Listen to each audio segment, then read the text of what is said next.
Como que funciona a tributação para um cara que está investindo em imóveis, ou investindo em construção, ou investindo numa empresa aqui? Se ele fizer isso na pessoa física, ou se ele montar uma estrutura de uma pessoa jurídica, qual é o benefício que ele vai ter investindo, comprando e vendendo um imóvel aqui como uma pessoa física, e como seria a tributação dele comprando e vendendo um imóvel através de uma entidade, seja uma LLC, seja lá o que for? Então, o mais interessante é que se for, por exemplo, digamos que o sócio é uma pessoa física e que ele comprou um imóvel através de uma empresa corporation, uma empresa aqui nos Estados Unidos. Então, essa empresa, como não é uma empresa transparente, essa empresa ela é responsável pela tributação. O que é muito interessante porque é uma empresa doméstica.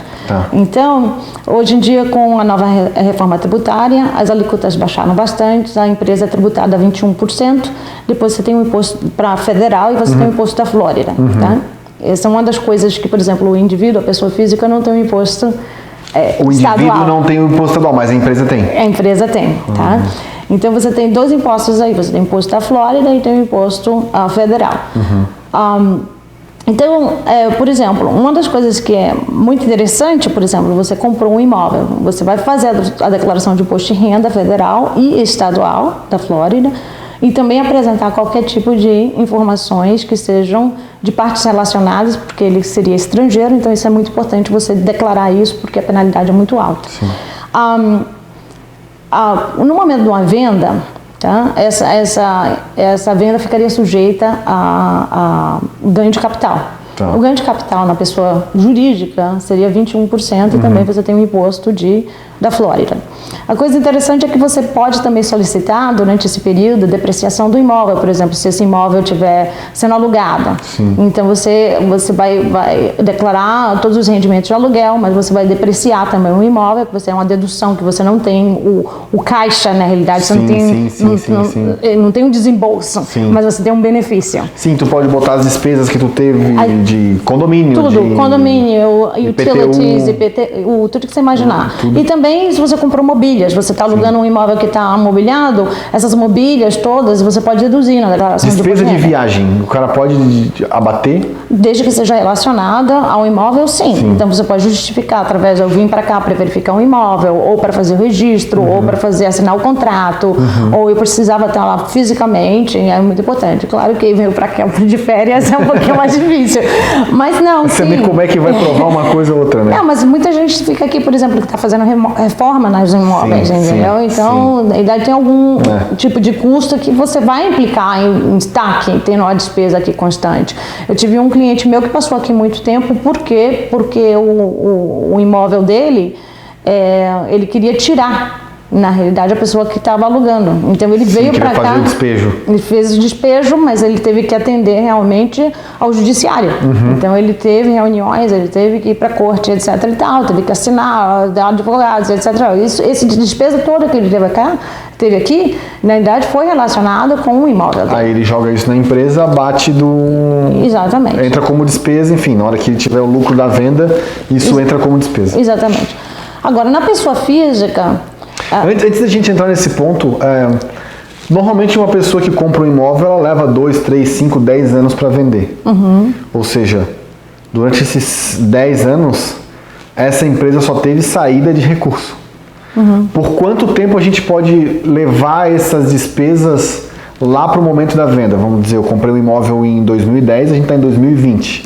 Eu posso pegar as despesas desses 10 anos e abater, ou eu tenho um limite para trás de trazer as despesas até agora? Então, o que você faz? Todo ano você vai ter um lucro líquido ou um prejuízo fiscal. Sim. E esse prejuízo fiscal você carrega para o ano seguinte. Você vai carregando. Indeterminadamente? Agora sim, de acordo com o Trump, sim. Foi bem legal.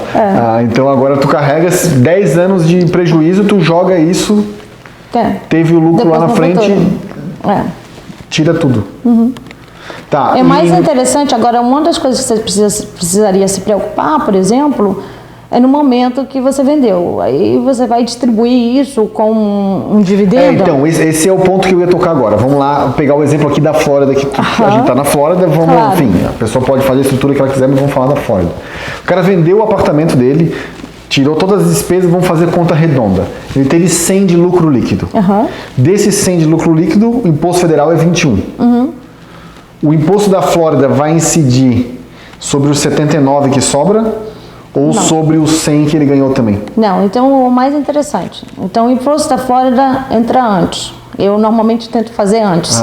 O estadual entra antes do federal. Por quê? Porque no federal você pode tomar a dedução do imposto pago na Flórida. Entendi. Então você abate o imposto da Flórida. Que hoje é quanto? É 4%, 5%, 5,5%. Então, por exemplo, 5% você abate da base de cálculo do federal e depois aplica os 21%. Aí então, você teve... nessa conta dos 100, vamos arredondar para 5, tá, então você sobre teve 95. Aí ele vai pagar 21 do federal sobre o 95. Exatamente. Tá, entendi. Tá?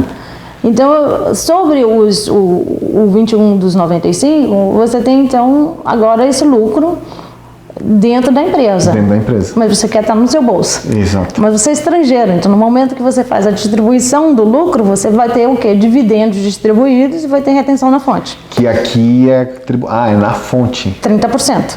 Então, e aí você tem que fazer a declaração. Então, a ideia, quando você tem uma estrutura de uma corporation, na realidade existe uma isenção dessa retenção na fonte se a empresa se completamente liquidar e dissolver. Então, o que é que você faz? Você vende um imóvel e liquida a empresa no mesmo dia. Liquida a empresa e distribui. Entendi. Para não ter essa retenção na fonte para a pessoa Não tem a retenção, mas não quer dizer que ele não vai pagar lá na frente. Você vai ter que pagar no Brasil, provavelmente. Tá. Aqui, para fins fiscais americanos, acabou. Aqui ele não vai pagar, só se for estrangeiro, o dono for estrangeiro. Não, aqui, sendo pessoa estrangeira, se você liquida a empresa, você não paga. Não tem essa segunda tributação na pessoa física. Exatamente. Entendi. Então essa é uma boa estrutura. E esse 30% que tu falou, ele é flat ou tem as alíquotas? 30%. Dividendos é 30% Dividendo é 30%, e pronto. é flat. Mas isso daí ele vai jogar depois na imposto de renda de pessoa física dele, essa retenção, daí vai entrar nas alíquotas e pode, enfim, ser compensado. Não, como não residente, não, infelizmente. Como não residente, não. Não. Tá, e daí, dentro dessa estrutura ainda, da corporation, se o dono é uma pessoa jurídica, uma offshore, muda alguma coisa ou é tudo exatamente igual? Não, a única diferença que vai mudar é, por exemplo, se é offshore, até mesmo funciona também para pessoa física. Nessa distribuição final, vai lá, pagou 100, pagou 5, pagou 21 do 95, sobrou ali trocado. Ela distribuindo da empresa americana, da corporation, para offshore, vai ter retenção igual. Vai. Agora, o mais interessante é assim, você pode ter uma offshore ou o sócio da empresa americana, por exemplo, se ele for residente em um país que tem acordo de bitributação com os Estados Unidos. Aí a alíquota pode baixar ou ser zero até. Sim. Então, o Brasil, por exemplo, se você está falando de um investidor, na pessoa física que é brasileiro, não tem o acordo de bitributação com o Brasil. Mas, por exemplo, se você está falando de uma empresa ou uma pessoa física que seja na Europa, que existem vários acordos em vários países lá, então, de repente, você pode fazer a distribuição sem liquidar a empresa e com a alíquota mais baixa ou até zero.